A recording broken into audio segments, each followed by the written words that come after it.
चलिए, नमस्ते बेटा। हम आगे स्टार्ट करते हैं। पहले लेक्चर में बेटा मैंने आपको सिंगल ओनरशिप के बारे में बताया था। इसे बोलते हैं प्रोप्राइटरशिप बिजनेस। क्या बोलते हैं बेटा? प्रोप्राइटरशिप बिजनेस, जिसका मालिक एक व्यक्ति होता है। जिसका मालिक एक व्यक्ति होता है, मतलब कहने का मतलब है एक ही व्यक्ति बिजनेस में क्या लगाता है? पैसा लगाता है, कैपिटल लगाएगा। सारा कंट्रोल एक व्यक्ति का होता है। सारा कंट्रोल किसका होता है? एक व्यक्ति का होता है। लिमिटेड रिसोर्सेस होते हैं, लिमिटेड मेहनत होती है। अकेला व्यक्ति बेचारा क्या करेगा? दुकान में बैठेगा या माल लेके आएगा। मतलब कहने का मतलब है छोटा बिजनेस, और जो भी प्रॉफिट कमाएगा सारा प्रॉफिट कौन लेगा? वो अकेला व्यक्ति लेगा। ठीक है बेटा। अब क्या होता है, जब बिजनेस छोटा है तो हम अब बिजनेस को बड़ा करने जा रहे हैं, मतलब बिजनेस को फैला रहे हैं। तो फैला रहे हैं तो सर जी मुझे इंसानों की जरूरत पड़ेगी, कुछ व्यक्तियों को जोड़ूंगा। जिन व्यक्तियों को जोड़ूंगा अर्थात मैं अपना बिजनेस को फैला रहा हूं, बिजनेस को फैला रहा हूं, बड़ा कर रहा हूं। तो कहने का मतलब है बेटे, तो मैं बिजनेस को जब बढ़ाऊंगा, फैलाऊंगा, तो मुझे लोगों की जरूरत पड़ेगी। लोगों की जरूरत मतलब 2-4 व्यक्ति अपने साथ मिलाऊंगा, उनसे कहूंगा भाई मेरे साथ मिलकर के काम करेंगे। गर्मी का सीजन है, गर्मी का सीजन आ रहा है, चलो कूलर की फैक्ट्री खोल लेते हैं, खूब कूलर बिकेंगे। कुछ भी काम कर लो आप, जूते का काम कर लो, चप्पल का काम कर लो। तो कहने का मतलब है जब हमको बड़ा बिजनेस करना होता है तो हमको लोगों को जोड़ना होता है, एसोसिएटेड करना होता है। एसोसिएट मतलब होता है लोगों को जोड़ना, लोगों को जोड़ना। मतलब कहने का मतलब यह हुआ मुझे एक पार्टनरशिप फर्म बनानी होगी। सर ये बहुत सारे व्यक्ति काम कर रहे हैं, 50 से ज्यादा व्यक्ति काम कर रहे हैं, तो मुझे कंपनी बनानी पड़ेगी। ऐसा आमतौर से बहुत कम देखा गया है। एक साझेदारी फर्म में कम से कम 2 व्यक्तियों का होना आवश्यक है, और अधिक से अधिक 50 व्यक्ति हो सकते हैं, मैक्सिमम 50। सर ये 50 व्यक्ति होते कहाँ हैं? उनको सबको कंट्रोल करना 50 को, इसके लिए हमको क्या करना पड़ता है? फिर हमें कंपनी बनानी पड़ती है। कंपनी हम बाद में बताएंगे, अभी हम पार्टनरशिप पढ़ा रहे हैं। कंपनी अकाउंट के 3 चैप्टर बाद में पढ़ाएंगे। फिलहाल हम पार्टनरशिप स्टार्ट करते हैं। कल मैंने आपको यहां तक बताया था, कहां छोड़ा था मैंने कल आपको बेटे? मैंने आपको बताया था legal point of view. Legal point of view, partnership firm को अलग कानूनी लीगली एंटिटी नहीं माना जाता। पार्टनरशिप फर्म को एक लीगली एंटिटी नहीं माना जाता। मैंने कल आपको यह भी और बताया था, लास्ट में चलते चलते मैंने बताया था कि अगर फर्म, मतलब मैंने आपको बताया था बिजनेस, मैंने आपको कल एक चीज बताई थी, सेपरेट बिजनेस एंटिटी, मतलब फर्म अलग है, और पार्टनर्स अलग है। दोनों व्यक्ति अलग है। अकाउंट किसके बनेंगे? फर्म के बनेंगे। अकाउंट किसके बनेंगे? फर्म के बनेंगे। पार्टनर्स के अकाउंट नहीं बनते। वाट लीगली, कानूनी दृष्टि से फर्म और पार्टनर्स एक हैं। फर्म और पार्टनर्स एक हैं। अगर फर्म दिवालिया हो जाती है, अगर फर्म दिवालिया हो जाती है, दिवालिया का मतलब क्या होता है? सर ये फर्म के पास पैसा नहीं है, क्रेडिटर्स का पेमेंट करने के लिए पैसा नहीं है, लोन ले रखा है। क्या ले रखा है? लोन ले रखा है बैंक से, बैंक को चुकाने के लिए पैसा नहीं है। जो माल हमने उधार खरीदा था, क्रेडिटर्स को पेमेंट कर, क्रेडिटर जानते हैं? चिंता। क्रेडिटर मतलब क्या होता है? चिंता, लायबिलिटी का मतलब होता है चिंता हो गई, पैसे नहीं है किसको देने के लिए, किसको? क्रेडिटर्स को, बैंक को। क्यों? कि फर्म दिवालिया हो गई।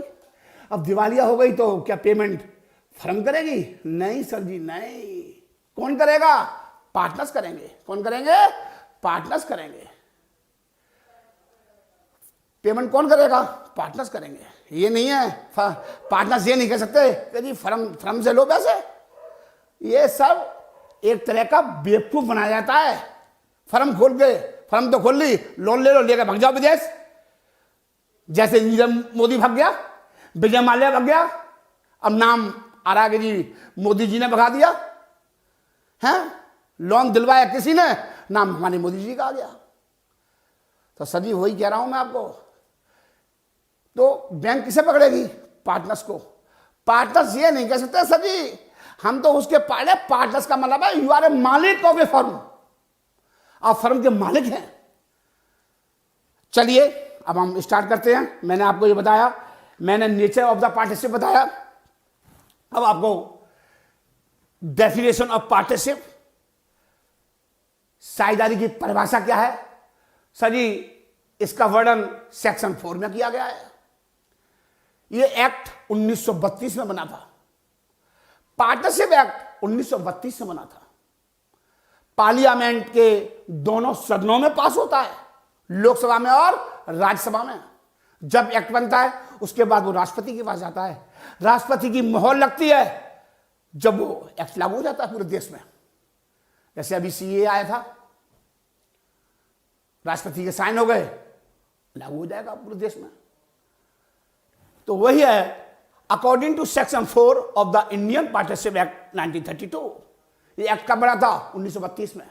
सेक्शन 4 के अंतर्गत क्या है? क्या है? साझेदारी उन सभी व्यक्तियों का, साझेदारी उन सभी व्यक्तियों का एक पारस्परिक संबंध है। साझेदारी उन सभी व्यक्तियों का एक पारस्परिक संबंध है जो किसी व्यवसाय को चलाने के लिए और उस व्यवसाय से होने वाले लाभ को बांटने के लिए सहमत हो जाते हैं। यह व्यवसाय सभी के द्वारा चलाया जाता है या उनमें से सभी के द्वारा या उनमें से किसी एक के द्वारा संचालित किया जाता है या चलाया जाता है। इसी बात को मैं आपको इंग्लिश में बताऊंगा कि पार्टनरशिप इज द रिलेशनशिप, संबंध। जानते हो? संबंध किसके बीच में? पर्सन्स, व्यक्तियों के बीच में। संबंध किसके बीच में? व्यक्तियों के आपस में मिलकर काम कर रहे हैं। 2 व्यक्ति मिल गए, 3 व्यक्ति मिल गए, 4 मिल गए, 5 मिल गए, पांचों मिलकर के काम कर रहे हैं। तो क्या है पार्टनरशिप? साझेदारी। Partnership is the relation between persons who have agreed to share मतलब हिस्सा, एग्रीड द प्रॉफिट को बांटते हैं। किसके प्रॉफिट को? कहां से प्रॉफिट आएगा? बिजनेस से।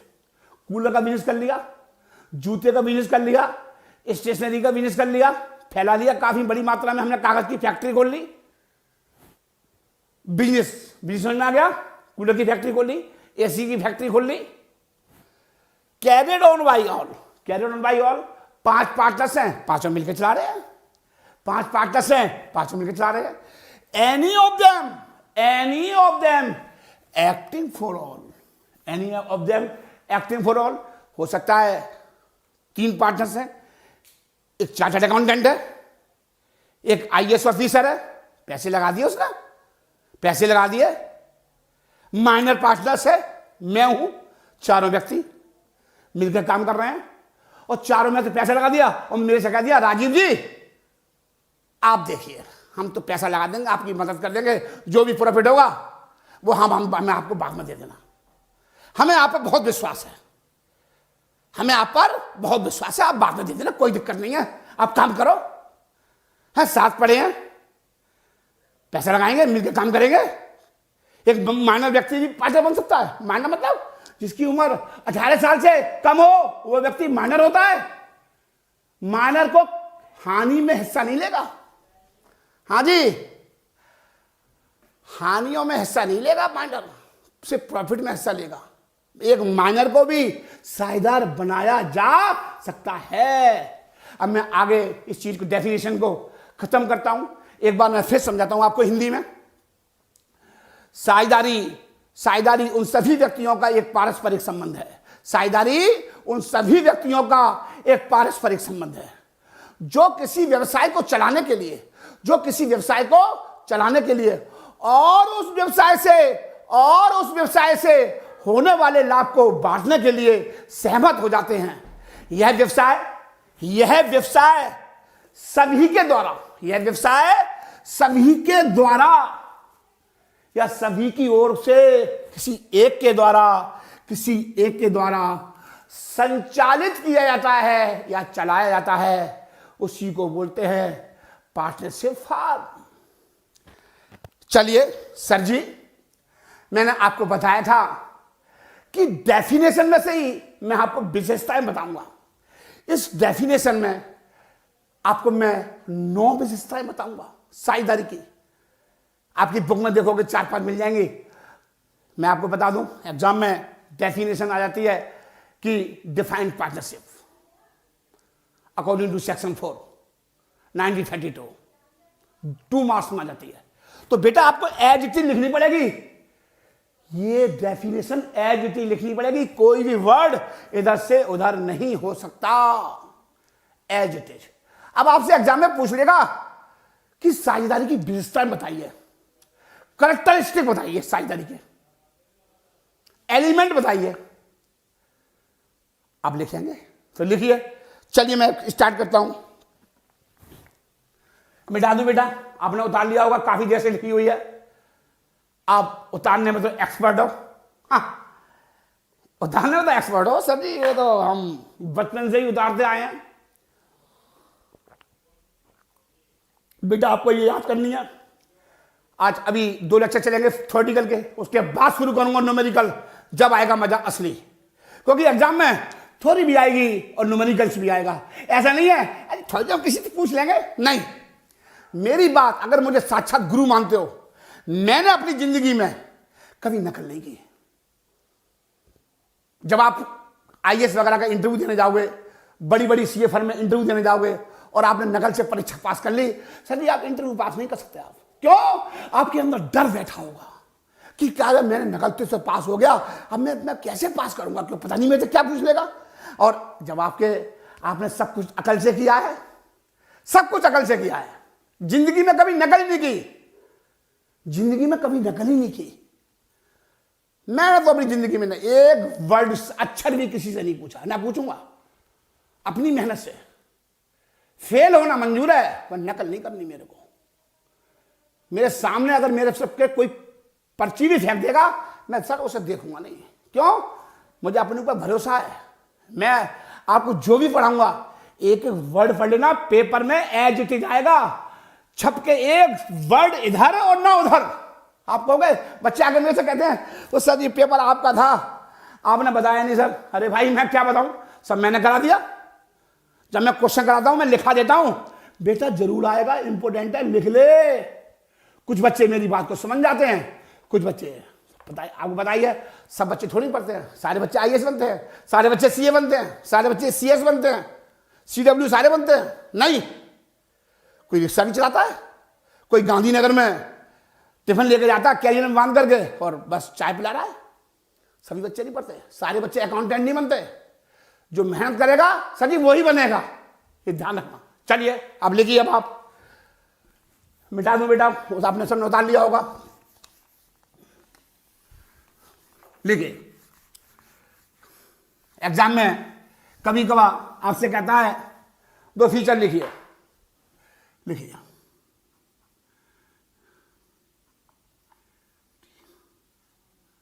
फीचर्स,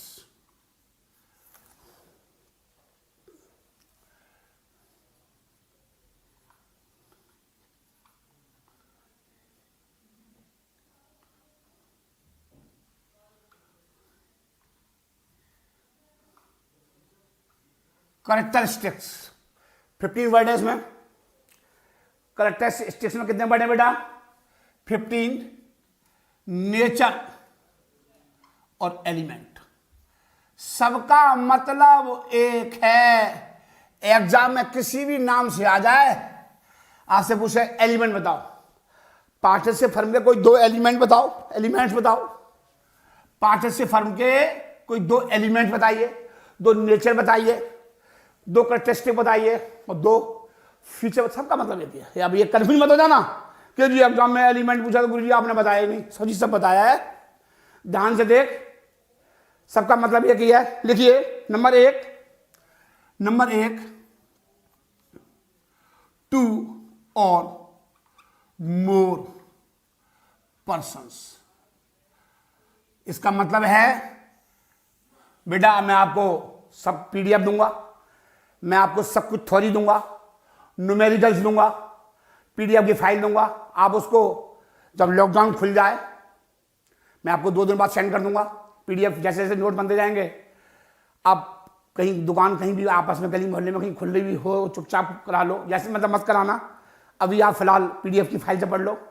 जो न्यूमेरिकल्स हों, जैसे मैं 2 न्यूमेरिकल्स कराऊंगा, 3 कराऊंगा, तो 3 न्यूमेरिकल्स कॉपी में पहले ही उतार कर रख लो और मैं आंसर उसका यहाँ कराऊंगा, पीडीएफ फाइल में आपको सेंड कर दूंगा। कंप्यूटराइज होगी, सारे नोट्स दूंगा मैं आपको, आप लिखो, लिखने से थोड़ा आपको अंदर कॉन्फिडेंस आएगा, बाकी नोट्स में आपको सब दूंगा, कंप्यूटराइज नोट्स दूंगा आपको, ठीक है बेटा। लिखिए 2 और मोर पर्सन। साझेदारी के लिए पार्टनरशिप कब कहलाएगी? साझेदारी के लिए कम से कम 2 व्यक्तियों का होना अनिवार्य है। साझेदारी के लिए कम से कम 2 व्यक्तियों का होना अनिवार्य है। लिखिए there must be at least, there must be at least 2 और मोर पर्सन्स। साझेदारी के लिए कम से कम 2 व्यक्तियों का होना आवश्यक है, 2 और more persons, to started a business. एक बिजनेस को स्टार्ट करने के लिए, एक बिजनेस को स्टार्ट करने के लिए कम से कम कितने व्यक्ति होने चाहिए? 2 व्यक्ति होने चाहिए। To started a partnership business, to started a partnership business. साझेदारी बिजनेस को चलाने के लिए कितने व्यक्ति होने चाहिए? कम से कम 2। एग्जाम में पूछ लेता है तो बेटा आपको ये हेडिंग डालना पड़ेगा और आपको फिर डिफाइन भी तो करना पड़ेगा। किससे भी ये लिख दिया आपने 2 और मोर पर्सन, नहीं, लिखना पड़ेगा आगे। इसके नंबर 2 नंबर आपको इसके नहीं मिलेंगे, बस आपने हेडिंग डाल दिया 2 और मोर पर्सन, लिखना पड़ेगा। क्या लिखना पड़ेगा? देयर मस्ट बी, मस्ट लग गया, मस्ट मैंडेटरी, 2 तो होने चाहिए, जब तो पहले कहलाएगा पार्टनरशिप फर्म, क्योंकि बनना वो क्या बन जाएगी अगर एक है तो? Single ownership firm, sole proprietorship, एक व्यक्ति है तो, और 2 है तो पार्टनरशिप बिजनेस। क्या कराएगा? Partnership business. आगे देखिए, लिखो, ऐसे लिख लो, according to companies act 2013, according to company act 2013,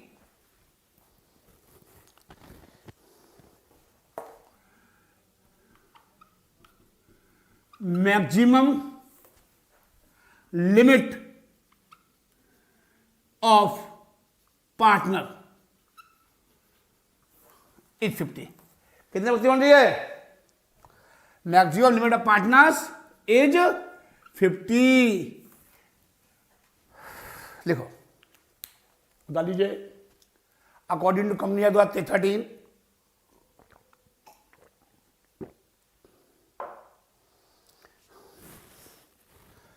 maximum limit of partners is 50। तो इसका मतलब यह हुआ, एक पार्टनरशिप फर्म में, एक पार्टनरशिप फर्म में मिनिमम कितने व्यक्ति होते हैं? 2। मैक्सिमम कितने होंगे? 50। याद करना है आपको, इंटरव्यू में पूछ लेता है, जब आप कहीं बीकॉम के बाद किसी एमएनसी में इंटरव्यू में जाएंगे, आपसे पूछ लेता है कि एक पार्टनरशिप फर्म में मिनिमम कितने व्यक्ति होते हैं? मिनिमम 2 और मैक्सिमम 50। चलिए उतार लो बेटा, मैं आगे चल रहा हूं। मैं बेटा आगे चल रहा हूं, उतार लिया। चलिए अगला लिखिए, agreement between the partners. Number दो लिखिए, agreement between the partners. Agreement between the partners, agreement जानते हो, संलेख बोलते हैं, हिंदी में क्या बोलते हैं, संलेख। साझेदारों के मध्य एग्रीमेंट होना चाहिए। सर जी एग्रीमेंट क्या होता है? तो जी सर जी एग्रीमेंट का मतलब होता है, एग्रीमेंट लिखित भी हो सकता है और मौखिक भी हो सकता है। लेकिन एक बात बताऊं मैं, एग्रीमेंट हमेशा लिखित ही होना चाहिए। हैं 3 व्यक्ति ने बैठ करके यहाँ पर एग्रीमेंट किया, ठहराव किया, लिख करके साइन दिए कि हम जी ऐसे ऐसे बिजनेस करेंगे, जूते का बिजनेस खोलेंगे और सर इतने कैपिटल लगाएंगे, इतने सैलरी लेंगे, इतना कमीशन मिलेगा। सारा बातचीत हो गई और लिख करके साइन करके चले गए। फिर सर जी आप अपने एग्रीमेंट से पीछे नहीं हट सकते। घर जाकर के ये नहीं कह सकते कि मेरी बीवी ने जो है ना मना कर दिया, सर सॉरी। क्यों? कि आपने एग्रीमेंट लिख कर दिया है और फिर ऐसी ओरली कर लिया। तो आपको पता है ओरल एग्रीमेंट का सर जी कोई महत्व नहीं होता। सर जी ओरल एग्रीमेंट का कोई महत्व नहीं होता। इसलिए कोई भी काम करो, मिलकर काम कर रहे हो तो लिखवा लो, रिटन में लिखवा लो, साइन ले लो। सर जी वो वैलिड है। मैं दिखा दूंगा 4 आदमियों को, देखो भैया मेरे से इन्होंने एग्रीमेंट किया था, अब ये मना कर रहा है, मेरे तो बहुत नुकसान हो गया। तो लिखिए नंबर 2 क्या हो गया, एग्रीमेंट बिटवीन द पार्टनर्स। पहला पॉइंट क्या बताया मैंने, 2 और मोर पर्सन, 2 और मोर पर्सन। दूसरा क्या लिखाया, agreement between the partner. Sir ji इसके अंदर क्या लिखोगे, सर जी लिख लो, एक बात लिख लो, क्योंकि लिखी हुई चीज याद रहती है। मैंने आपसे क्या किया, पहले भी बोला था, ऑनलाइन क्लासेस का मतलब यह नहीं है कि 5-7 लेक्चर में सर जी फंडामेंटल खत्म कर देंगे। सर ऐसा कुछ नहीं है सर, ये तो भूल ही जाओ। आप जो पढ़ा रहे हो ना, बड़े ईमानदार मास्टर से पढ़ा रहे हो, धोखा नहीं होगा आपके साथ। छल नहीं सीखा रीजन ने। एक चीज कराऊंगा, थ्योरी पढ़ाऊंगा तो 100% पढ़ाऊंगा, 1 से 1% आएगी जो मैं कराऊंगा। लिखिए एग्रीमेंट, लिखिए agreement among the partners. Agreement among the partners can be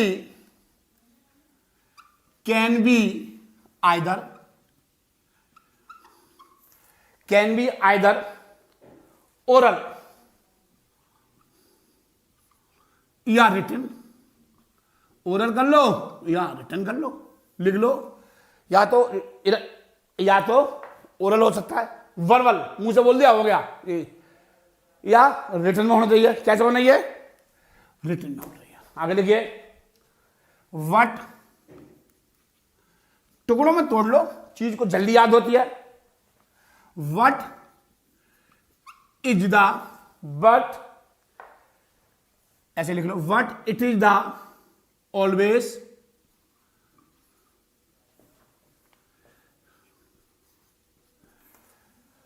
it is the always advisable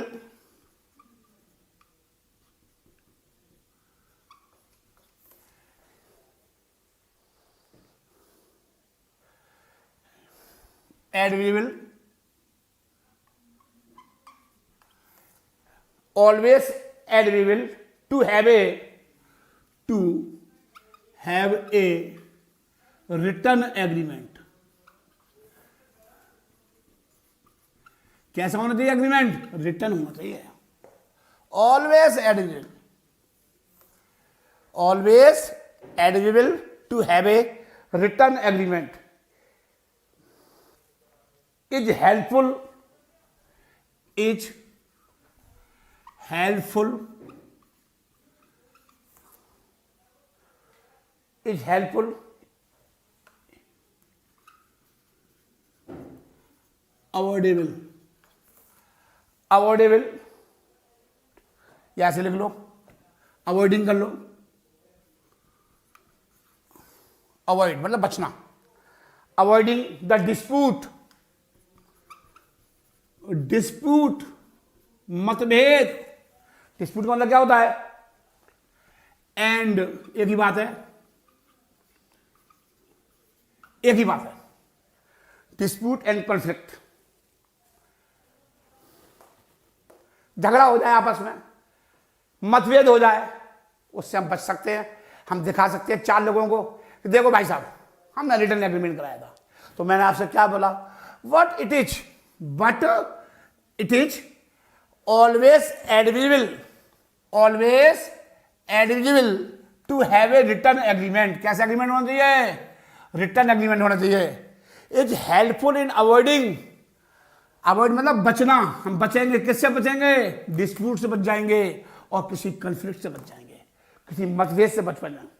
आगे लिखिए नंबर 3, नंबर 3 लिखिए, नंबर 3 लिखिए, लिखिए लॉफुल, लॉफुल, लॉफुल मतलब लीगली, लॉफुल बिजनेस, बिजनेस कैसा होना चाहिए, लीगल होना चाहिए, बिजनेस कैसा होना चाहिए, लीगल बिजनेस होना चाहिए, लॉफुल बिजनेस होना चाहिए, अर्थात प्रॉफिट मोटिव होना चाहिए, प्रॉफिट मोटिव, साझेदारी का उद्देश्य क्या होना चाहिए, लाभ कमाना, लिख लो बेटा, प्रॉफिट मोटिव होना चाहिए। लिखिए partnership must be, partnership must be for legal business, partnership must be legal business, legal business, unlawful activities, unlawful activities, unlawful activities are not considered, are not considered, are not considered as partnership business, partnership business।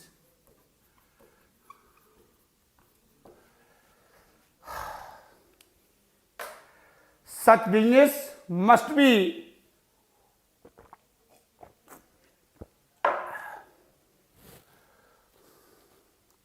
लिख लीजिए, such business must be legal,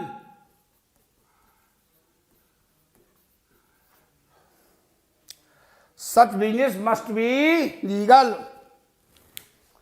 व्यवसाय का उद्देश्य लाभोपार्जन होना चाहिए, profit motive होना चाहिए, और ऐसा व्यवसाय कानूनी होना चाहिए। कैसा होना चाहिए, जिसे कानून मान्यता देता हो। अब सर जी कानून जिसे मान्यता देता हो, अब मैं शराब का ठेका खोल के बैठ गया, शराब की बोतल ले आया मार्केट से खरीद कर ठेके से, और 4 आदमी चुपचाप दुकान खोल ली और बिजनेस कर लिया, तो ये बिजनेस कैसा है, ये इलीगल बिजनेस है। क्या कानून से वैलिड मानता है, नो। स्मगलिंग बिजनेस, स्मगलिंग का काम कर रहे हैं, क्या है ये, इलीगल बिजनेस है। सरकार मान्यता देती है तुम इलीगल काम कर लो, है। तो लिखिए लॉफुल बिजनेस, प्रॉफिट मोटिव, साझेदारी का उद्देश्य क्या होना चाहिए, लाभ कमाना चाहिए, प्रॉफिट मोटिव होना चाहिए। देखिए एग्जाम्पल दिखाता हूं मैं इसके आपको, आप साथ के साथ उतार रहे हो ना बेटे, बिल्कुल सर जी उतार रहे हैं, हम एक एक चीज उतार रहे हैं। मैं मिटाने जा रहा हूं, मैं मिटाने जा रहा हूं।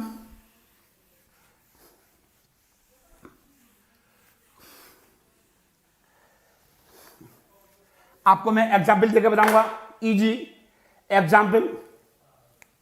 लिखिए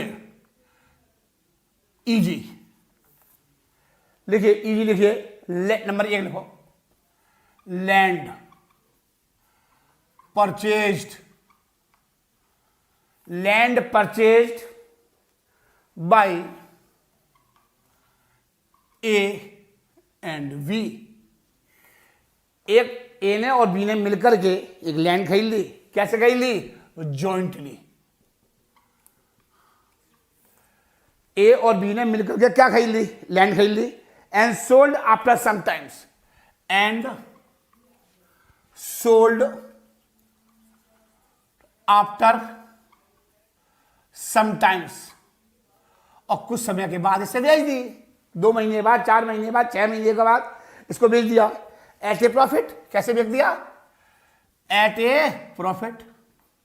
प्रॉफिट भी बेचेंगे, कम चांस होते हैं, कोई भी आदमी हानि पर बहुत कम बेचेगा, कोई चीज बेचेगा तो।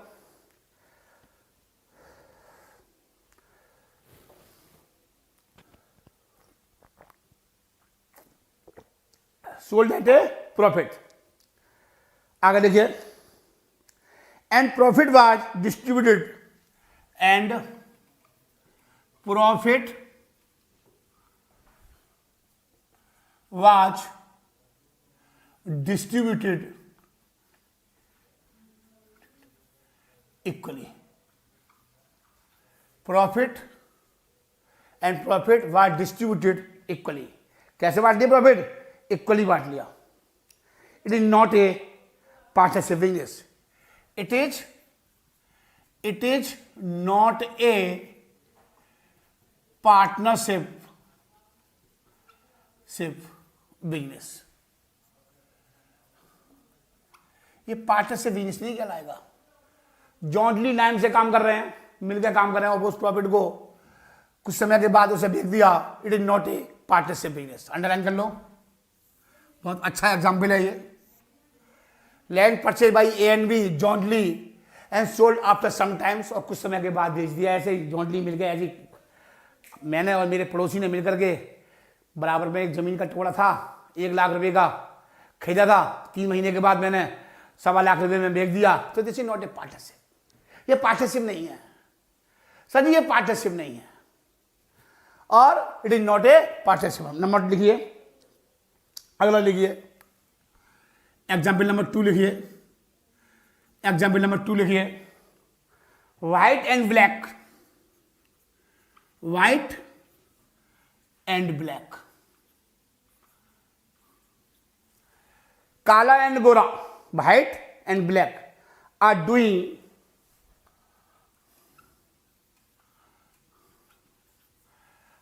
Doing smuggling business.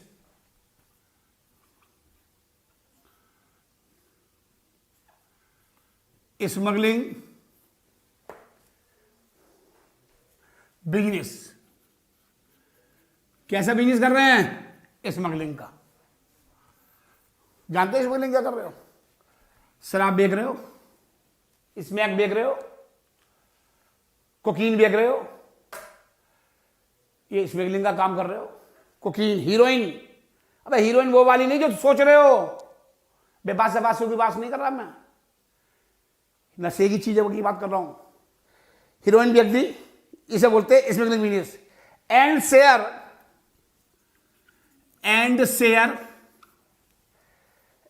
Share the amount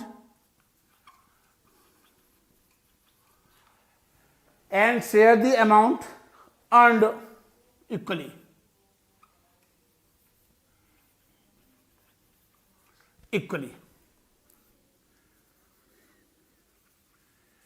और उसको कैसे बांट रहे हैं? इक्वली बांट रहे हैं। It is not a partnership. It is not a partnership business. It is not a partnership business. चलिए आगे चलिए, अगला हेडिंग डालिए। 3 हो गए। सेलिंग और प्रॉफिट लिखिए। बच्चों मेरे साथ साथ उतारते जाओ, समझते भी जाओ। यहां पर बिजनेस क्या हो रहा था? स्मगलिंग का बिजनेस कर रहा था। ये स्मगलिंग का बिजनेस क्या, लीगल बिजनेस है? मैंने आपसे बताया था बिजनेस कैसा होना चाहिए? लीगल होना चाहिए। लीगल का मतलब जिसे कानून मानता हो, वैलिड मानता हो। ट्यूशन पढ़ाना, 4 मास्टर मिलकर के कोचिंग सेंटर खोल लिया, एक अकाउंट्स पढ़ाएगा, एक मैथ पढ़ाएगा, एक इंग्लिश पढ़ाएगा, एक बीएस पढ़ाएगा, 4-5 व्यक्ति मिलकर एक कोचिंग सेंटर खोल लिया। सर ट्यूशन पढ़ाना एक लीगल बिजनेस है, क्या काम कर रहे हैं? कोई गलत काम कर रहे हैं? बच्चों को पढ़ा रहे हैं, शिक्षा दे रहे हैं, ज्ञान बढ़िया काम कर रहे हैं। आगे लिखिए नंबर 4, नंबर 4 लिखिए sharing of profit, sharing of profit, sharing of profit. Sharing of profit का मतलब क्या है? लाभ का बंटवारा होना चाहिए। ये नहीं है 3 व्यक्ति पार्टनर्स हैं, 2 बांट रहे हैं, एक पार्ट प्रॉफिट को ले ही नहीं रहा, तो सर जी ये पार्टनरशिप नहीं कहलाएगी। सर जी ये पार्टनरशिप नहीं कहलाएगी। साझेदारी का उद्देश्य क्या होना चाहिए? लाभ कमाना और लाभों का बंटवारा होना चाहिए। क्या होना चाहिए? लाभों का बंटवारा होना चाहिए, शेयरिंग ऑफ प्रॉफिट। तो लिख लीजिए the agreement between the partners, the agreement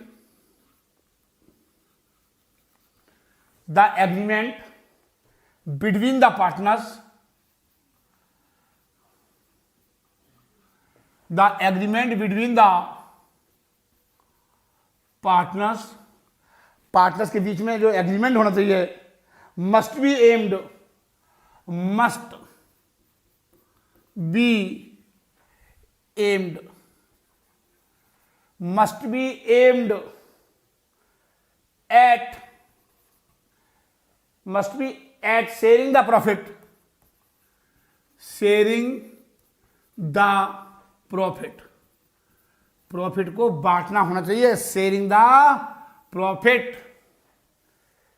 of the business, of the business.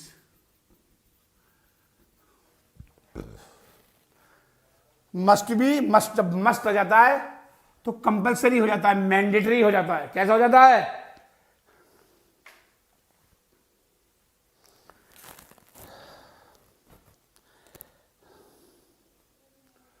चलूँ आगे बेटा, आगे बढ़ जाऊं, उतार लिया आपने।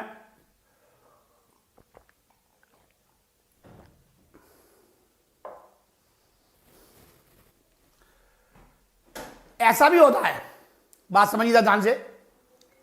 सर जी धर्मार्थ उद्देश्य के लिए आपने कोई काम कर लिया, धर्मार्थ उद्देश्य, चैरिटेबल पर्पज, दान देने के उद्देश्य से आपने कोई संस्था खोल ली। सर जी ये पार्टनरशिप नहीं है। अगर काम आप धर्मार्थ उद्देश्य के लिए कर रहे हैं, अगर कोई काम धर्मार्थ उद्देश्य के लिए कर रहे हैं तो ये पार्टनरशिप नहीं कहलाएगी।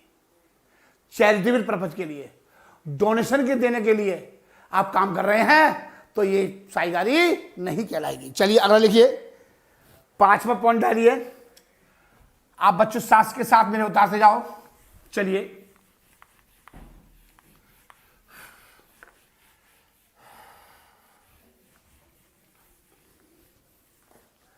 लिखिए, आगे लिखिए नंबर 5, नंबर 5 डालिए। Business carried, business carried, business चलाया जाएगा, carried, carried on by all, सभी के द्वारा, और एनी ऑफ देम, और एनी ऑफ देम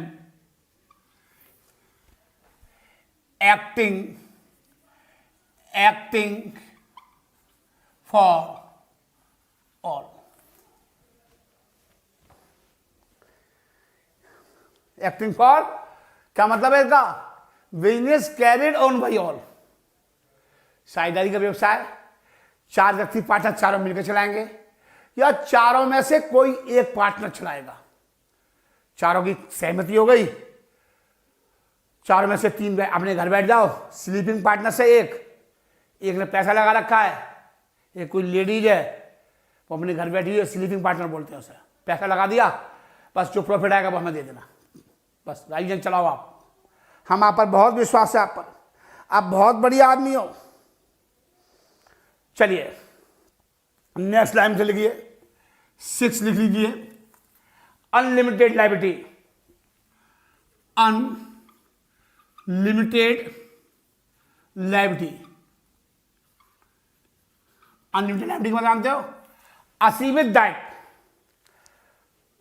सर जी मैंने आपसे पहले ही बताया था, किसी भी हानि के लिए कौन जिम्मेदार है? पार्टनर्स। अनलिमिटेड, फर्म डूब गई, क्रेडिटर का पेमेंट कौन करेगा? पार्टनर्स। अनलिमिटेड है। पार्टनर्स ये नहीं कह सकते अजी हमें नहीं मतलब मालूम। अरे भैया एक इनडायरेक्ट में मालिक तो तुम ही हो, चलाते तुम ही रहे हो, बस नाम ही तो डाल दिया फर्म का, एवीसीएन कंपनी है। मैंने एक्सपर्ट कोचिंग सेंटर खोल दिया, 4 व्यक्ति पार्टनर्स हैं, कुछ भी बात हो जाती है तो 4 व्यक्ति मिलकर भुगतेंगे। समझ में आ रही है? तो अनलिमिटेड लायबिलिटी है, असीमित दायित्व है। लिख लो द लायबिलिटी मतलब जानते हो क्या? चिंता। लायबिलिटी का मतलब होता है चिंता, टेंशन। लायबिलिटी का मतलब क्या होता है बेटा? Tension of each, the liability of each partner is unlimited. Liability कैसी होती है? प्रत्येक पार्टनर्स की अनलिमिटेड होती है, सब कुछ वही जिम्मेदार होगा। लिखिए और लिख लो, प्रॉपर्टी ऑफ द पार्टनर्स। मेरे साथ साथ लिख जाओ, property of the partners can be used, प्रयोग की जा सकती हैं, टू मीट मतलब भुगतान, टू मीट द लायबिलिटीज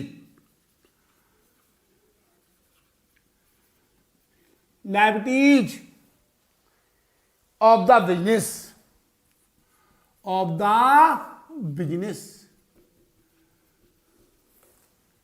क्या मतलब है? बिजनेस की चिंता का भुगतान करने के लिए पार्टनर्स की पर्सनल असेट्स, प्रॉपर्टीज, ज्वेलरी का भुगतान, ज्वेलरी को बेच करके भुगतान किया जाता है। समझ में आ रही है? आगे लिखो, अगला पॉइंट डाल लीजिए। दिख रहा बच्चों?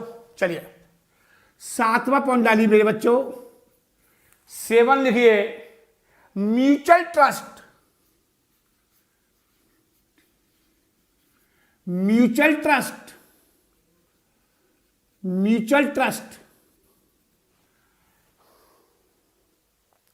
ट्रस्ट होना चाहिए, विश्वास होना चाहिए। क्या होना चाहिए? आपस में पूर्ण विश्वास होना चाहिए। ये नहीं है कि फर्म खोल ली, दुकान खोल ली, जूते का बिजनेस खोल लिया, 3 व्यक्ति पार्टनर्स हैं, तीनों व्यक्ति गल्ले को देख रहे हैं, विश्वास ही नहीं है, तीनों व्यक्ति मिले गल्ले को देख रहे हैं, कोई दूसरा व्यक्ति चोरी ना कर ले। सर जी फिर तो काम चलेगा, फिर तो रोज जूता पत्थर होगी, झगड़े होंगे। तो म्यूचुअल ट्रस्ट, एक और नाम लिख लो बेटा, एक और नाम लिख लो, utmost good faith,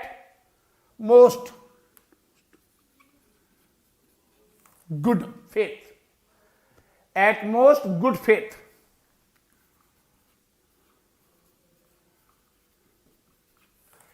utmost good faith on each other,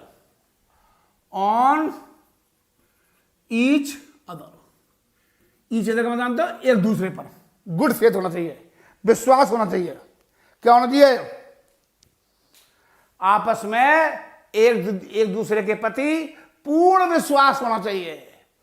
full, सही मुझे पूरा विश्वास है, मेरा पार्टनर, मैं तो आप अपने पार्टनर को भगवान की तरह देखता हूं। यूं ही भरा गला छोड़ जाता हूं, मुझे पता है ना मेरा पार्टनर कैसा है, साथ में पड़े हैं, 1 रुपये का हेरा फेरी नहीं हो सकती। सर जी इसी को बोलते हैं पूर्ण विश्वास। पूर्ण विश्वास होना चाहिए। अगला लिखिए, अगला लिखो, दिख रहा बेटा? हाँ, अगला लिख लीजिए बेटे, अगला लिख लो रजिस्ट्रेशन। रजिस्ट्रेशन, रजिस्ट्रेशन क्या होता है? ऑप्शनल होता है, करवा लो तो बहुत अच्छा, और नहीं कराओ तब भी कोई जरूरी नहीं है। मतलब ऑप्शनल है, कंपलसरी नहीं है। साझेदारी पार्टनरशिप फर्म का रजिस्ट्रेशन कंपलसरी नहीं है, करा लो बहुत अच्छी बात है, नहीं कराओ तो भी कोई दिक्कत नहीं है। तो लिख लीजिए, हम इस बात को लिख लेते हैं, हम इस बात को लिख लेते हैं बेटा, क्योंकि लिखी हुई चीज पूरी जिंदगी याद रहती है। It is not necessary, it is not necessary, यह आवश्यक नहीं है, to register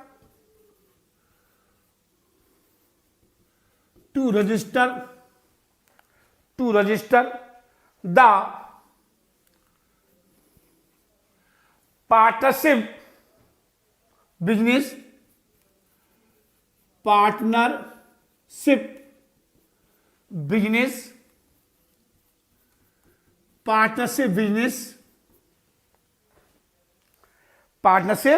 business as per law. मैं आपको अपने शब्दों में बता दूं बेटा, हम मान लो क्यों करा देते हैं, ये कहां पर रजिस्टर्ड होता है? आरओसी में, रजिस्ट्रार ऑफ कंपनीज में, जहां पर एक लोधी रोड पर है बेटा। जब मैं सीए कर रहा था, मैंने बहुत सारी फर्म है, जब मैं सीए कर रहा था 3 साल की जब मेरी ट्रेनिंग चल रही थी, कम से कम नहीं तो मैंने अपनी जिंदगी में कम से कम 300 पार्टनरशिप फर्म और कंपनी और रजिस्टर्ड कराई हैं। लंबी लंबी लाइन में खड़े होते थे, उस टाइम धूप में खड़े होते थे, जून और जुलाई में सीए भेज देता था, जाओ बेटा राजीव जैन जाओ, तुम्हें बहुत अच्छी नॉलेज है, तुम ही चले जाओ। वह राजीव जैन के पीठ पे हाथ थपथपा दिया, राजीव जैन सर जी चौधरी बन गए और चल दिए धूप में। लंच भी नहीं करते थे, तो वहां पर जाकर रजिस्टर्ड होती है फर्म, सब बताना पड़ता है आपको, एग्रीमेंट रजिस्टर्ड होता है, सभी पार्टनर्स के साइन होते हैं, सीएफ साइन करता है, एडवोकेट साइन करता है, अगर एडवोकेट रजिस्टर्ड कर रहा है तो रजिस्ट्रेशन कराना ऑप्शनल है। अगर करा लोगे तो बहुत अच्छी बात है, नहीं तो कोई बात। सॉरी बहुत अच्छी बात है मतलब, अरे भाई करा लो, जब बिस्लरी है, बिस्लरी रजिस्टर्ड करा ली, किसी ने फर्म खोल ली, बड़ी बड़ी मशीन लगा रखी है, अब बिस्लरी नाम की जो फर्म बनी, अब बिस्लरी नाम से कोई और व्यक्ति उस नाम से नहीं खोल सकता। इसका मतलब यह है उस नाम से कोई फर्म नहीं खोल सकता, रजिस्टर्ड है। अपने प्रोडक्ट को मार्केट में बनाए रखना है एज इट इज, तो रजिस्टर्ड करा लो, वरना कोई और खोल लेगा। आपको पता है नाले का पानी भर के बोतल में बेच देगा, बीमार पड़ जाएंगे लोग।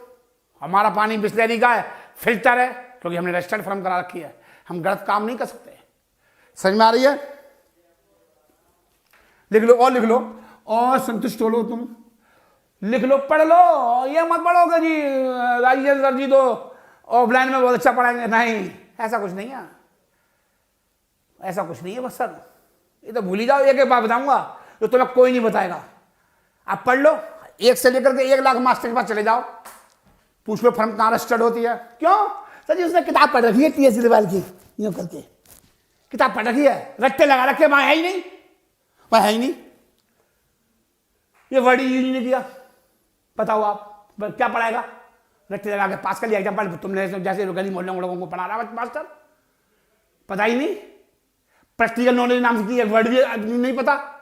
सर जी मैंने अपने हाथ से बुक राइटिंग कर रखी है, हाथ से। अब तो सब कंप्यूटराइज जमाना आ गया, लैपटॉप का जमाना आ गया, इतनी मोटे मोटे जर्नल, लेजर, कैश बुक सब मैंने अपने हाथ से कम 200 कंपनियों के बना रखे मैंने अपने हाथ से। मैं आज का व्यक्ति नहीं हूं मैं। सर जी चलिए नोट करिए, अब आप देखिए,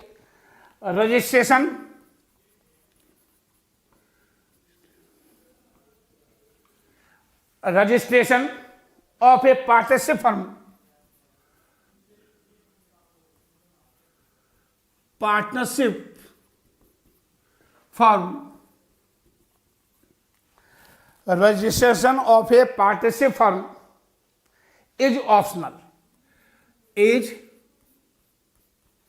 optional है, करा ले तो ठीक, ना कराओ तो कोई दिक्कत नहीं, optional. And not compulsory. And not compulsory. Sir ji last एक और नमा और लिख लो, नमा पॉइंट और डाल लो भैया, लिख लो. मैंने आपसे क्या बोला, एक एक वर्ड कुछ नहीं छोड़ूंगा, एक बार पढ़ लो, खत्म कहानी. बस एक ही बार पढ़ना है. चलिए, रिस्ट्रिक्शंस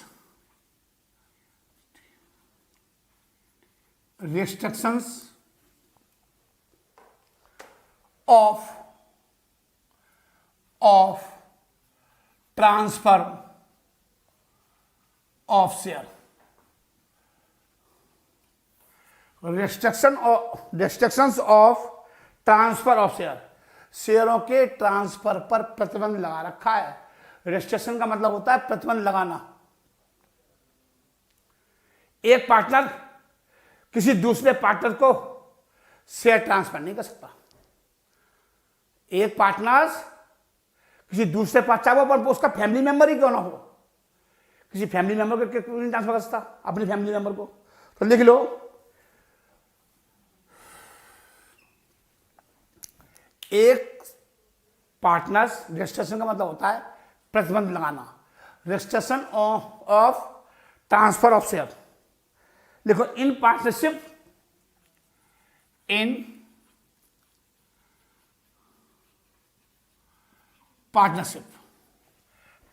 में a partner can not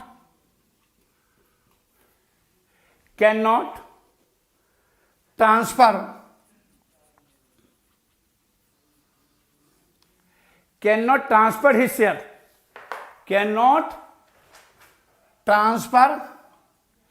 his share, cannot transfer his share to anyone.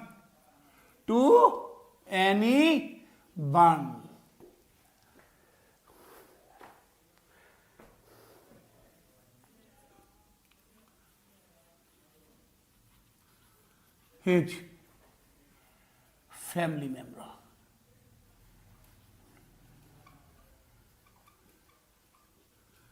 Including his family member.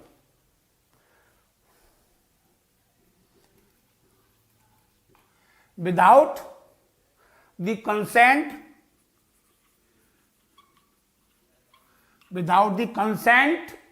of all partners. जब तक सभी पार्टनर्स की consent of all the partners. अगर कोई पार्टनर्स को शेयर ट्रांसफर करना चाहते हो, फिर आपको सभी पार्टनर्स की सहमति लेनी पड़ेगी. क्या लेनी पड़ेगी बेटा? सभी पार्टनर्स की सहमति लेनी पड़ेगी. उतारते जाओ बेटे, खत्म हो गया ये टॉपिक. करेक्टरिस्टिक मैंने आपको 9 लिखा दिए. बस आपको शुरू के 2 याद कर लो. आप शुरू के सिर्फ 2 याद कर लो बेटा. मैंने तो आपको 9 लिखा दिए, उतार लिया. चलिए आगे चलते हैं बेटे. हेडिंग डालिए, अगला पॉइंट डालिए. एग्जाम में पूछ लेता है कि पार्टनरशिप डीड क्या होती है. साझेदारी संलेख, एग्रीमेंट. लिखो, हेडिंग डालो आप.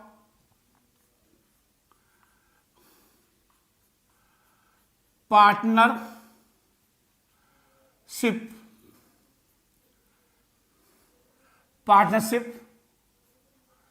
Deed.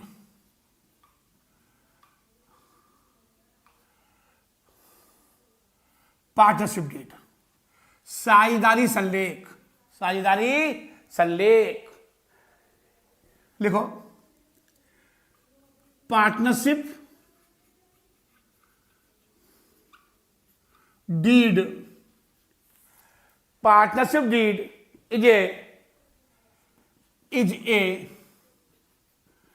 written, partnership deed is a written agreement. Written agreement क्या होता है? ये रिटर्न एग्रीमेंट होता है, साइंड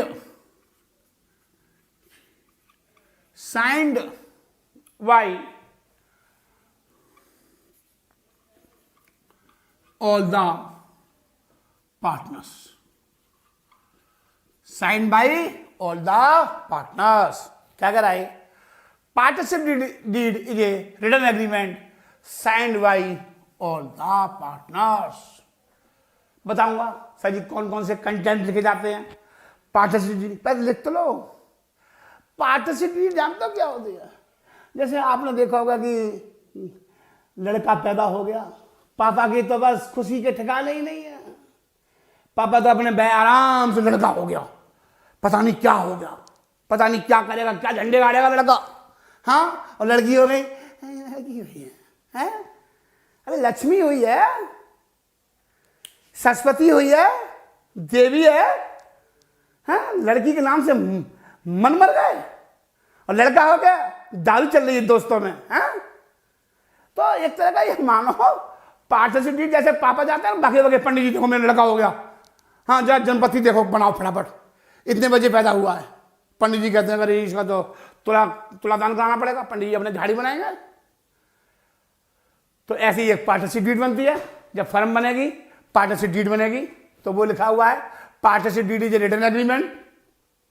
रिटन एग्रीमेंट होता है sign by all the partners. सभी पार्टनर्स क्या करते हैं? साइन करते हैं। क्या करते हैं बेटा? साइन करते हैं।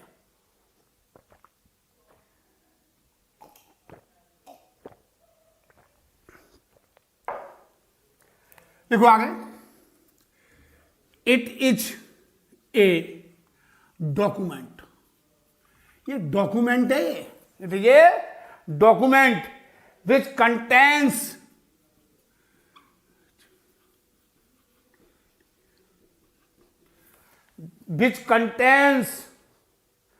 all terms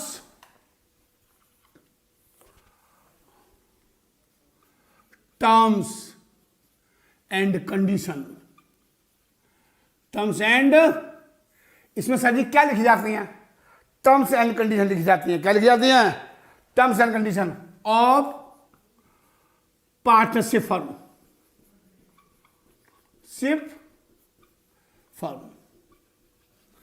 पार्टनरशिप फर्म की क्या लिखी जाती हैं? टर्म्स एंड कंडीशन लिखी जाती हैं और पार्टनरशिप। एग्रीड पार्टनरशिप एग्रीड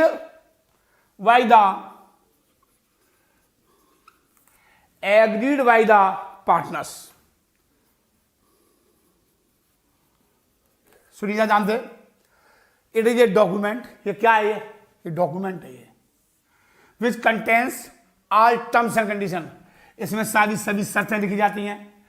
कितनी पूंजी लगाओगे, कितना सैलरी लोगे, रेशियो क्या होगा, बिजनेस का नेचर क्या होगा, गुडविल का ट्रीटमेंट कैसे होगा, अकाउंट कौन से डेट पे बंद होंगे, सीए का अपॉइंटमेंट होगा कैसे होगा, मेथड ऑफ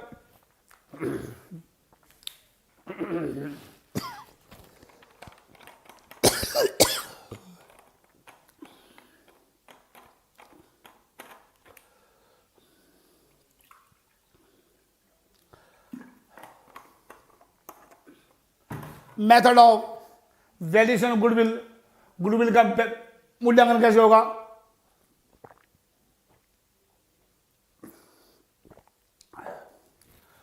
चलिए थर्ड पॉइंट लिखिए, the agreement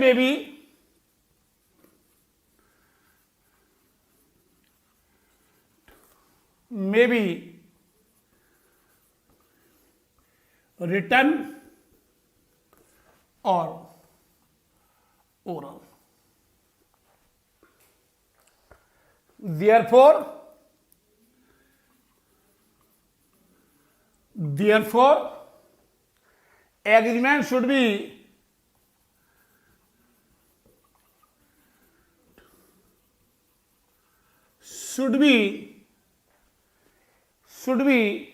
written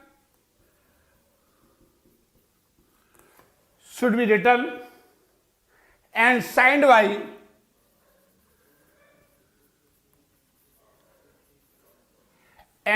by all the partners.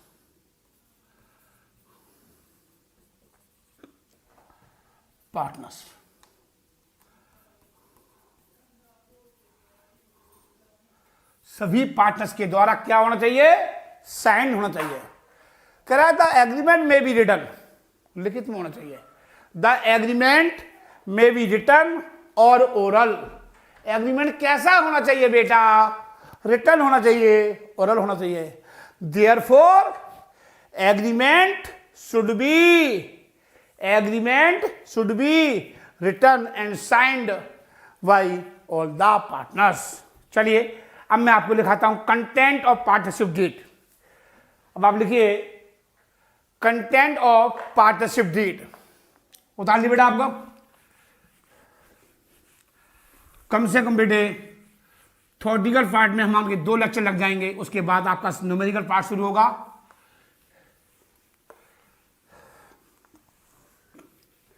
Content लिख लीजिए।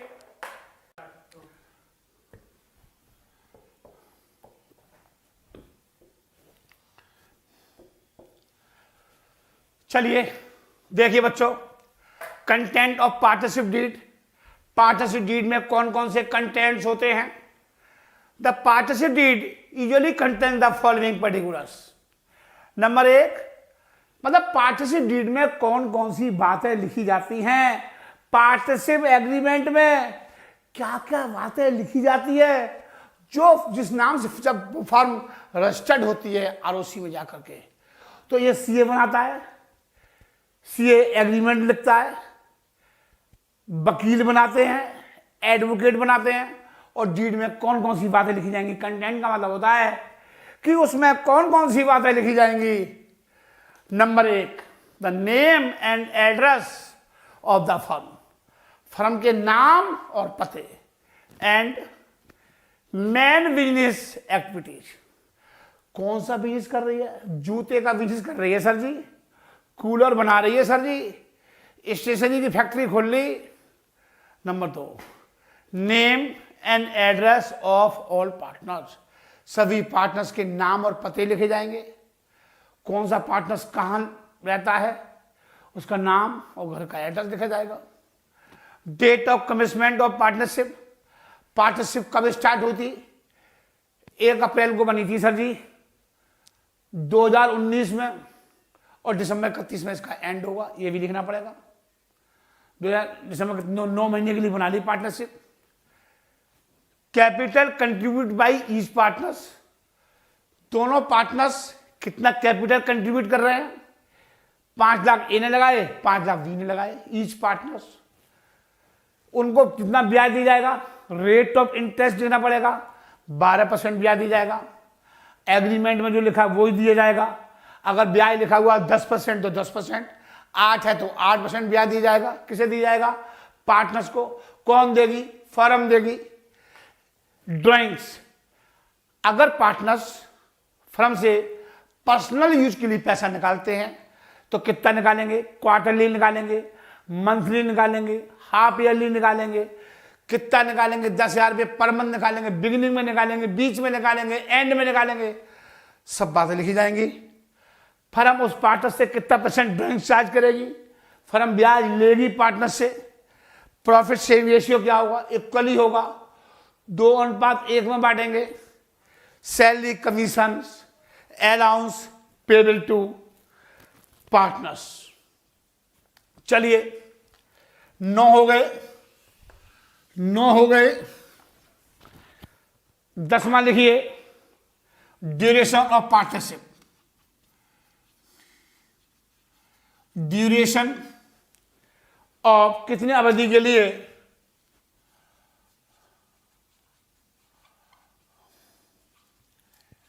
अवधि कितनी होगी? 3 महीने के लिए, 6 महीने के लिए।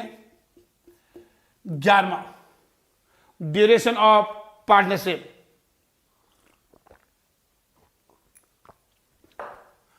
Mode of auditors appointment.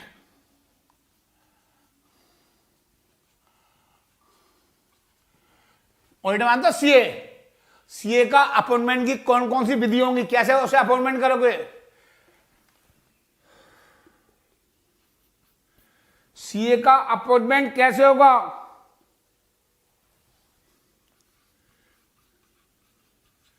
Accounting period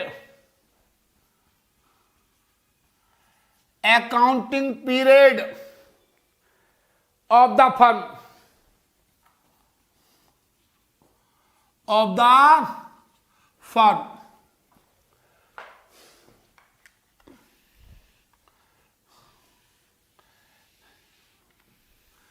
accounting period of the firm. आगे लिखिए 13 बैंक अकाउंट। कौन सा अकाउंट खुलेगा बैंक में? करंट अकाउंट खुलेगा। Number 14 method of valuation of goodwill.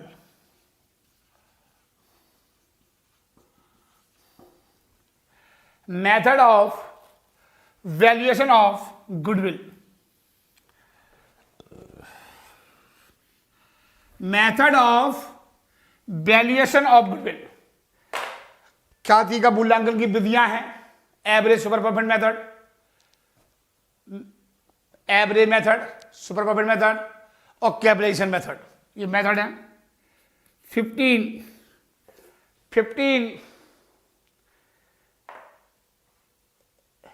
लिखो rules to be followed, rules to be followed in case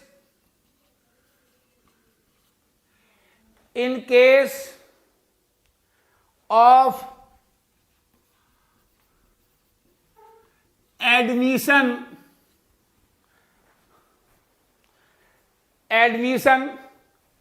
retirement and death of a partner,